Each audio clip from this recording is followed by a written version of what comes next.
جنید بغدادی نے کہا یہ کیسے لوگوں کی آرڈر پر تو تصویر بناتا ہے، میرے محبوب کی تصویر پہلے سے کیسے رکھی ہے؟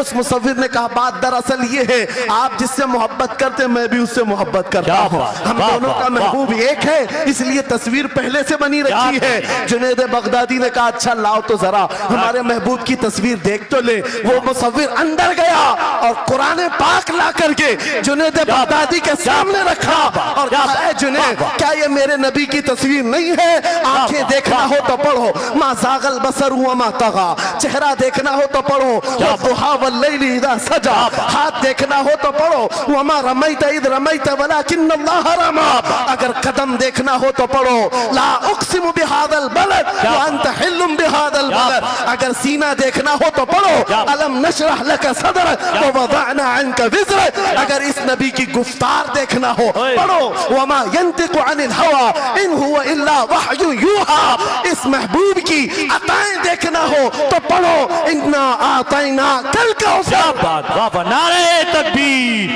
نعرہ رسالت، فیضان قرآن مقدس، فیضان قرآن مقدس، فیضان خانقاہ مارہرہ، آغاز سے اخیر تک قرآن نعت مصطفیٰ محبوب کے بیان کا کیسا انوکھا ڈھنگ ہے۔ یہ تعلیمات اسلام کانفرنس سے قرآن کی تعلیمات سے یہ بات مجھے کہنا ضروری تھا۔ قرآن صرف اخلاق کی تعلیم نہیں، صرف معاشیات کی تعلیم نہیں، بلکہ قرآن عشق رسول کی تعلیم دیتا ہے اور حب رسول سکھاتا ہے۔ اس لیے ہم اسی حب رسول کے ساتھ اس جلسے کا اختتام کرتے ہیں۔ اس قرآن کی تعلیم ایرے غیرے سے بھی نہیں حاصل کرنا، بجھے ہوئے دل سے بھی نہیں لینا، اندھے لوگوں سے بھی مت پڑھنا جو قرآن تو پڑھا دیں گے قل ہو اللہ احد، لیکن بعد میں یہ نہیں بتائیں گے کس پر اترا تھا۔ قرآن اگر پڑھنا ہے تو کنز الایمان سے پڑھا کرو، جہاں بریلی کا امام یہ بھی بتائے گا قرآن پڑھنے والا اپنے نبی کو یہ نہیں کہے گا میرا نبی میرے جیسا تھا یا اس کا علم ایسا تھا ویسا تھا، بلکہ بریلی کا امام بتائے گا قرآن پڑھنے والا اپنے نبی کو یوں کہے گا سرور کہوں کہ مالک و مولا کہوں تجھے، باغ خلیل کا گل زیبا کہوں تجھے، تیرے تو وصف عیب تناہی سے ہیں بری، حیران ہوں میرے شاہ میں کیا کیا کہوں تجھے، لیکن رضا نے ختم سخن اس پہ کر دیا خالق کا بندہ خلق کا آقا کہوں تجھے۔